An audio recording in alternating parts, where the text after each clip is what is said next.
Hey guys, it's Logan, and I know I haven't recorded a new video, but I just, fell out with two of my friends, so, that's great. But, yeah. So we are bringing back the Alternate Future series. So, let's get these layers, and also, this is gonna be really fun.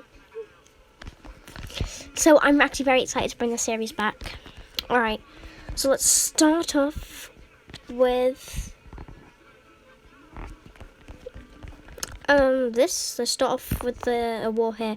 And also I'm using a European map, so this will be alternate future of Europe, not of the entire world, but we will have nations that aren't a part of the world. We'll have nations that aren't a part of Europe, like taking over European nations. Alright, but we need to have our first war, and yeah. So our first ever war in the series is Belgium versus Luxembourg. Now, the only reason Luxembourg thinks they have a fighting chance is because they've been getting a lot of support from Germany in this world. So they are gonna declare war on the Belgian people. I'm just gonna say that. And with the help from the Germans, they are able to gain a lot of this territory. That's the wrong colour. Jesus Christ, it's been a while since I've done this. So they managed to take over a lot of, the Luxembourg, border. And then they kind of spread themselves out and start attempting landings deep into Belgium, but all those fail. So it's basically just a ground invasion. Because Luxembourg doesn't have a coast, so they can't be. So it really is just a ground invasion. The Germans decide to try to have a successful naval invasion, starting from here, this point here, sailing all the way to Belgium, and landing on the Belgian coastline, and completely wrecking them. Now, also, this was a complete sneak-in attack. And all their troops, all the Belgian troops are positioned there, and some there just in case.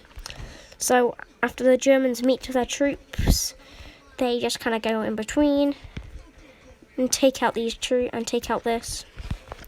Then they decide to unite all of Belgium under the Luxembourg control. So now, the little, very tiny nation of Luxembourg has just got themselves a kingdom. Can you believe that? So after Luxembourg unites with the Belgian people, they are not the happiest, but also they can't really say anything. But next, France. Well, France is having some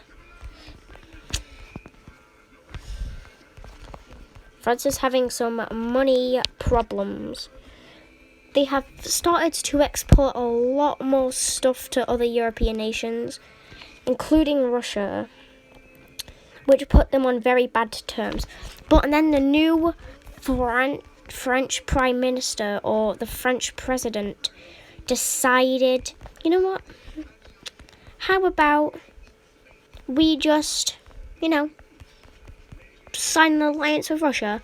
Now that seems messed up to do because Russia is right now at a war with Ukraine. But this French leader is Vladimir Putin's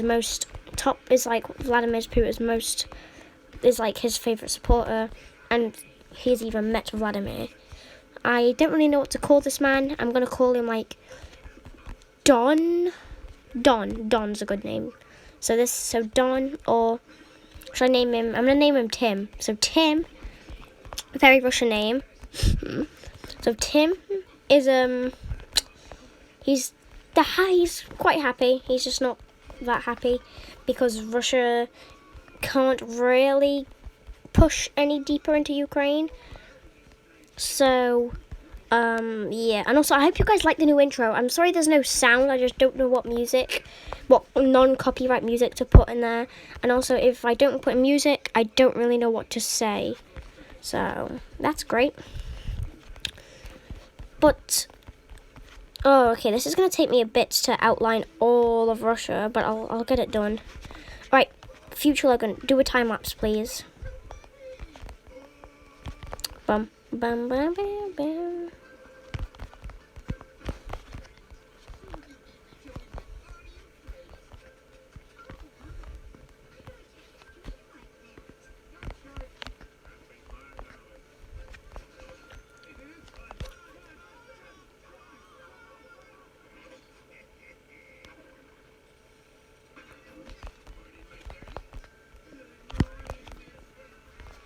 All right.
That's Russia. Now it's just a nation stuck to Bulgaria.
Three, two, one. Boom. Alright, this is the map. That took me a while, guys. So here we have the Russian Alliance Pact.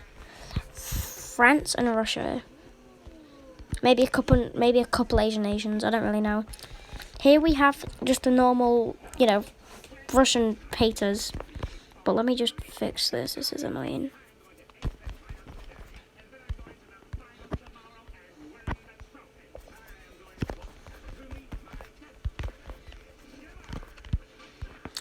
Alright. So now we have the normal allies, really. But it's not like the actual allies, it's just a group in Europe that decided to go against France and Russia. So yeah, let's see how this will go. Well, the first thing that happens is Germany and Poland send thousands and thousands and millions of men to the Russian border, helping Ukraine clear Russia out of Crimea and kick Russia out of Ukraine and even push Russia back. With the Ukrainian,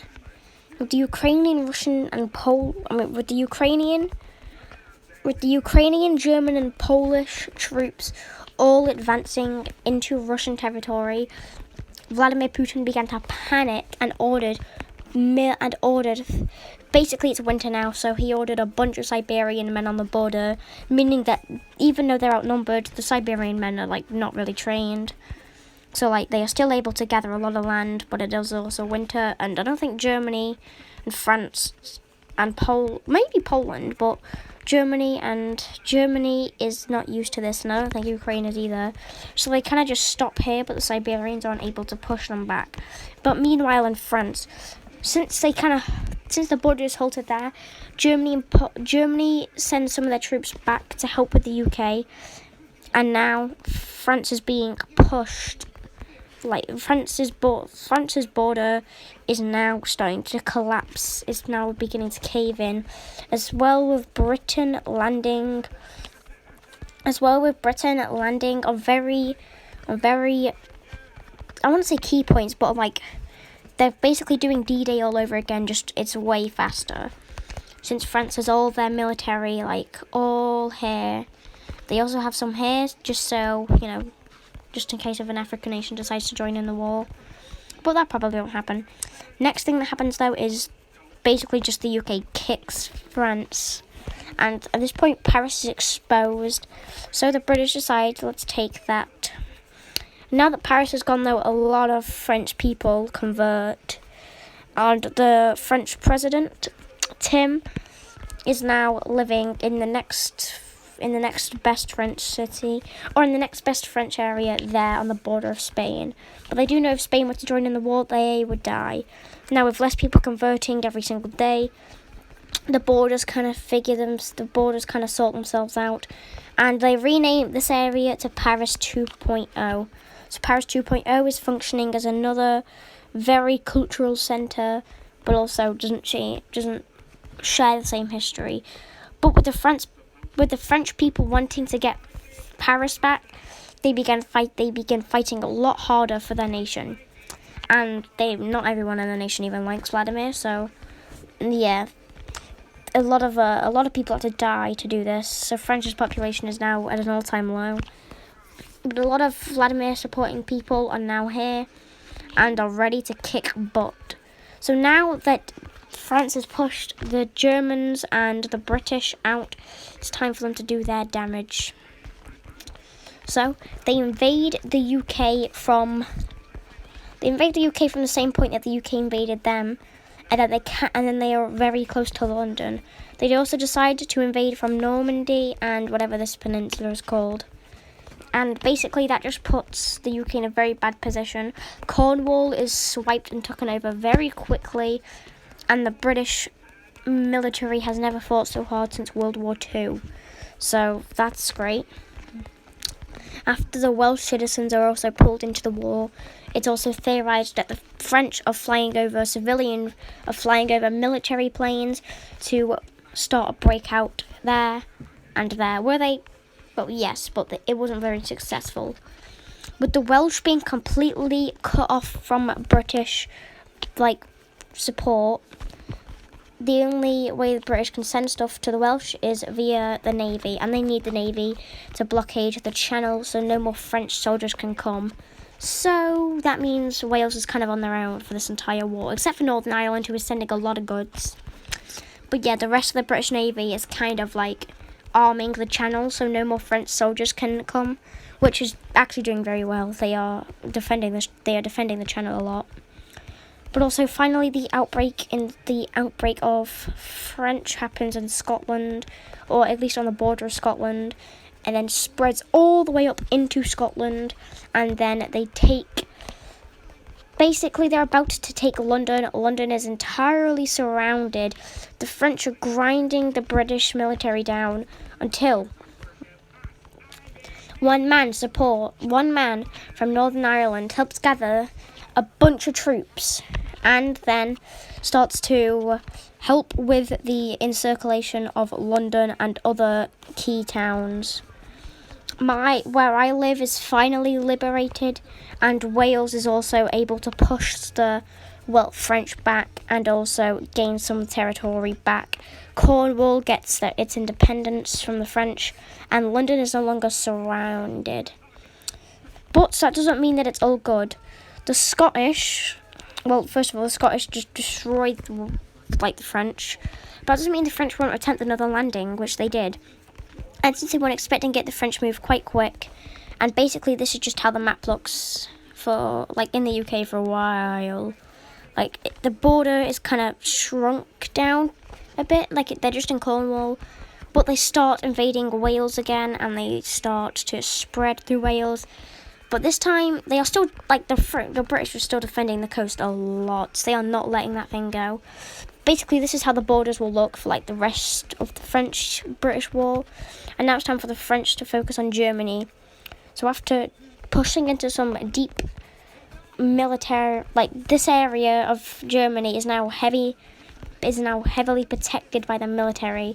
So once the French managed to push through, it's kind of estimated that 1 million men died. 2.5 million men died in this battle, so that's great.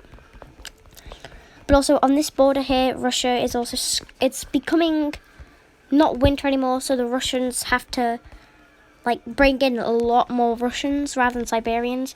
And bringing in the Russians was a great idea because now they push it back. And then they invade Ukraine. The invasion of Ukraine is way worse. This time it's taking place and there's a lot more bloodshed and there is a lot more places that needs to be evacuated. And also the capital was also evacuated because of thousands of Russian bombers flying over.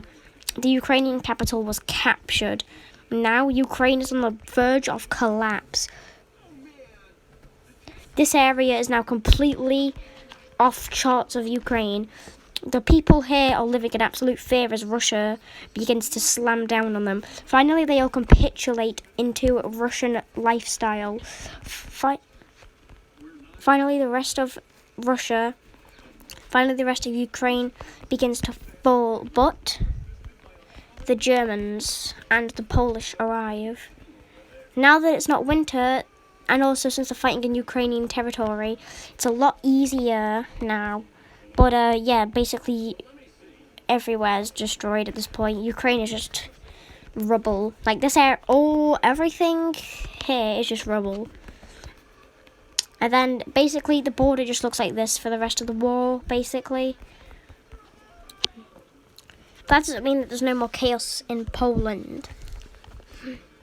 Russian and French sky bombers, some French and Russian landings start to, like 3 out of the 10 are very successful and are able to take over regions of Poland. And with those regions, they are able to gain a lot of support. Well, not support, but they're able to get a lot of territory with the Polish government not even knowing about this. So this is kind of strange. So yeah, the Polish government doesn't even know about anything that's happening here. And they just know about everything that's happening here and everything that's happening here. So they're not really focusing on their territory much. After a lot of, like, chaos happening inside of this bit, though, the government does kind of figure about it because of a YouTube video.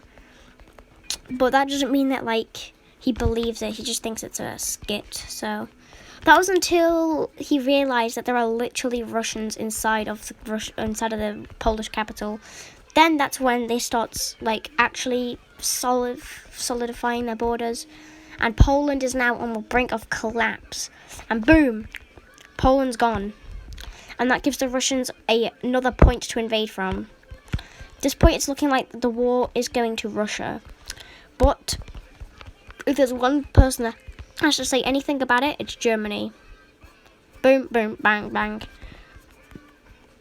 With a lot of help from Britain and Germany, they are able to help Ukraine and free Poland. And then also Britain has their very, very slow campaign, which just goes like this. So after taking down these French troops, cutting off the British and Welsh trade lines, they are then able to come around to the coastline and destroy the French paratrooper forts, and also take over any access bunkers. The bunkers that they gained are a massive help in war, and now with the British help, with the Germans' help, they are now managed to surround Cornwall and free it from the French. Yes, the pesky French. And then they are fully out of British territory, and also, yeah. And now it's just time for the collapse of France. So the first thing that happens is Germany launches a massive assault with 10 million men marching into France, with a lot of support from the US and Poland, and also just German citizens in general. And because of this, again, Paris is exposed. And the British have made a landing, and Paris falls yet again. I think that's basically where Paris is. Now, with Paris falling, that also means a lot of France decides to join the Allied side, which basically just means this guy, Tim, surrenders. That doesn't mean his story's over. But now, again, a very slow advancement into Russia. But they've kind of learned something. They need to knock out Russia before winter. They can't spend any time messing about. So, already they have launched 16,000. They have made 10 divisions that are just entirely tanks, 4 divisions that are just entirely artillery, and the rest of the 300 divisions are just ground soldiers. And then the ground soldiers make a massive advancement through this bit of Russia, and then they kind of push up from here and clearing up some of this weird border, and then they kind of start solidifying the rest of Russia and gaining a lot of Russian people's support. And then they start being... Ukraine has basically always been aided by the US since the Russian-Ukrainian war, but now USA is actually sending in they've sent in like 30 million men to the battlefield, and also a lot of weapons. And now that Moscow has been taken over, it's the collapse of Russia has happened. So this will be the end for part 1. And I know you guys might, if you guys don't like the new intro, please tell me, because, yeah. So, yeah, if you guys like the new intro, please tell me. But also, like and subscribe for a part 2. And also, I was about to say something about a certain someone, but I probably shouldn't. Alright, well, yeah, it's time. It's time to end this video. Bye, guys.